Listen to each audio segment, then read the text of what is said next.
नमस्कार, मैं हूं राजू सिंह और नो पॉलिटिक्स में आप सभी का एक बार फिर से स्वागत है। आज बहुत सारे मुद्दे हैं जिन पर बात करना बहुत ही आवश्यक हो गया है। सबसे पहला मुद्दा है जम्मू कश्मीर में जो कल घटना हुआ, जिसमें हमारे आर्मी का एक बस 50 फीट गहरी खाई में गिर गई श्योक नदी में, और उसमें हमारे 7 जवान शहीद हो गए और तकरीबन 20 जवान उसमें घायल है, क्योंकि कुल मिलाकर 27 जवानों को लेकर के वो बस का ड्राइवर अहमद शाह, जो कि यह एक कश्मीरी है, वह जा रहा था। अब इसमें एक सोचने वाली बात है कि बस खाई में गिरी है या उसको गिराया गया है। क्या एक जिहाद किया गया है आर्मी वालों के साथ? क्योंकि शक की सुई उसी ओर जा रहा है। अहमद शाह गाड़ी को सड़क पर छोड़ करके खुद कूद गया है गाड़ी से, और सुनने में तो यह भी आ रहा है कि वह जो बस थी एक प्राइवेट बस थी। अगर वह प्राइवेट बस थी तो सेना के जो लोग हैं वो उस बस को क्यों इस्तेमाल कर रहे थे? उसका आरसी किसी दूसरे आदमी के नाम से था। ड्राइवर जम्मू कश्मीर का एक मुसलमान था और वो मौका देखते ही बस को खाई में पलट के और खुद बस पलटने से पहले कूद गया। और ये मैं नहीं कह रहा हूँ, सेना के अधिकारी कह रहे हैं। बजाबते सेना ने उस पर FIR दर्ज की है। तो कुल मिलाकर सरकार के अंदर में जो दिल जीतने की जो बीमारी चल रही है, जो रेस चल रही है, उस रेस में अब सेना भी शामिल हो गई है। क्योंकि सेना ने खुद ईद के मौके पर अपने दुश्मनों को खुश करने के लिए, इस्लामिस्टों को खुश करने के लिए, जिहादियों को खुश करने के लिए संयुक्त रूप से नमाज अदा की थी। तो उसका फोटो भी बहुत सारे जगह वायरल हुआ था।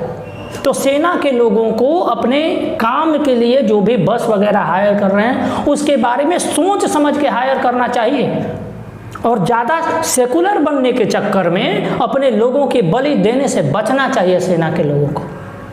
वो 7 जवान जो किसी निरर्थक कारण से मारे गए या किसी एक जिहादी के दिमाग में पल रहे उस जिहाद की वजह से मारे गए, इसकी जांच तो आने वाले समय में सेना करेगी, लेकिन बताएगी नहीं, उसको पब्लिक नहीं किया जाएगा। और यदि सेना पब्लिक करना चाहेगी भी तो यह सरकार उसको पब्लिक नहीं करने देगी, क्योंकि जो दिल जीतने का जो अभियान है उसमें किसी को भी दांव पे लगाया जा सकता है, चाहे वो सेना के हमारे अपने घर के बच्चे क्यों ना हो। अब एक दूसरा केस आता है। 2 दिन पहले नुपुर शर्मा ने एक लाइव डिबेट पे मोहम्मद साहब के लिए एक कुरान के वर्स का कोट करते हुए यह कहा था कि उन्होंने 6 वर्ष की आयशा से शादी की थी। ये हम नहीं कह रहे हैं, नुपुर शर्मा ने कहा था। और कुरान के बजाबते उस आयत को कोट करने के लिए एक मौलाना के जवाब में उन्होंने कहा था। उसके लिए लाइव थ्रेट्स मिल रही हैं, उनको रेप करने के, मर्डर करने के धमकियां मिल रही हैं। और ये हो किसके सरकार में हो रहा है? हिंदूवादी सरकार में।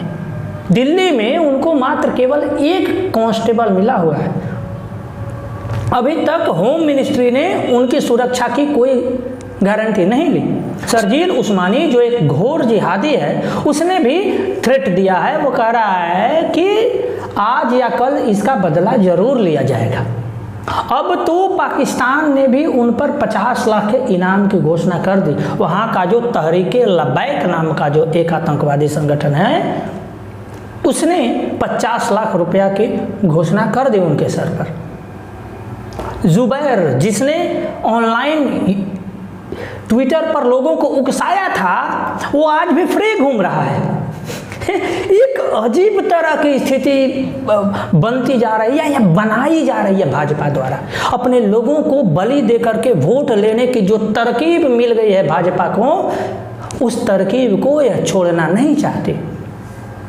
आप देखिएगा कि कुछ दिन पहले 2019 में जब शार्ली हेब्दो की जो बात आई थी, उसमें एक उत्तर प्रदेश के मौलाना हाजी कुरैशी ने भी 51 लाख रुपया की घोषणा की थी। और बाद में शार्ली हेब्दो के ऊपर हमला हुआ था, कितने लोगों की जानें गई थी।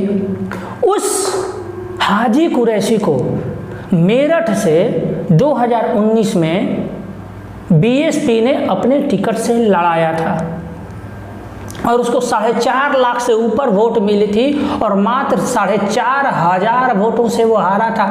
अब बताइए कि इसमें हिंदू भी वोट देने वाले होंगे कि नहीं। वो जय भीम और जय मीम के चक्कर में हिंदू लोग भी उसको वोट दिए थे। वो बीएसपी के टिकट से लड़ा था, उस पर कुछ नहीं हुआ, ना ही सरकारों ने किया और ना ही पार्टियां इस पर संज्ञान लेती है। पार्टियां तो चाहती है कि ऐसे ही नेता बयान देकर करके लाइट में आते हैं।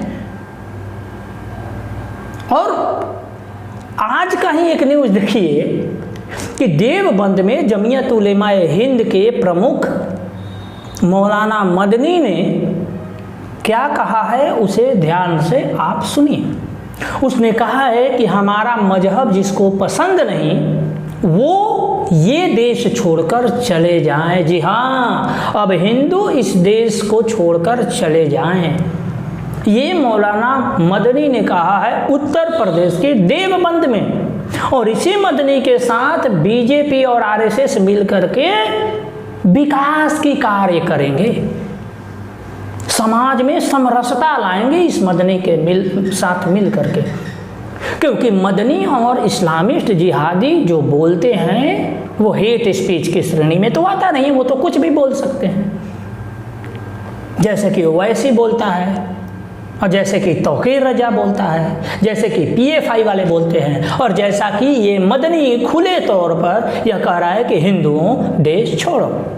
बिल्कुल 1936-37 वाली जो कंडीशन है इस देश में एक बार फिर से आ चुकी है। 1947 से पहले जो नरसंहार का एक पूरा दौर चला था, बिल्कुल वो कंडीशन अभी आ चुकी है। और आप लिख लीजिए कि इस पर भी केंद्र की सरकार दिल जीतने के अलावा और कुछ नहीं करेगी। कुछ बयानबाजियां दी जाएंगी बीजेपी के द्वारा ताकि आने वाले इलेक्शंस में इन्हीं बयानों को दिखा करके बीजेपी वोट ले सके हिंदुओं का। और वोट लेने के बाद फिर काम इन्हीं जिहादियों का करना है। इनके घर बनवाने हैं, इनके टॉयलेट्स बनवाने हैं, इनके खाता खुलवाने हैं और इनको उड़ान योजना के तहत आईएएस बनाने की स्पेशल फ्री कोचिंग देनी है। उस्ताद योजना के तहत 6,000 रुपये की इनको हर महीना डोनेशन देना है। इनके बच्चियों के विवाह के लिए शगुन योजना के तहत 2.5 लाख रुपया की व्यवस्था करना है। इन्हीं लोगों के लिए सरकारें काम करेंगी। क्योंकि जिस देश के हिंदुवादी संगठन और राजा अपने दुश्मनों, शत्रुओं और जिहादियों से तारीफों का भूखा हो जाए, उस देश का पतन निश्चित हो जाता है। आपका बहुत बहुत आभार। नमस्कार।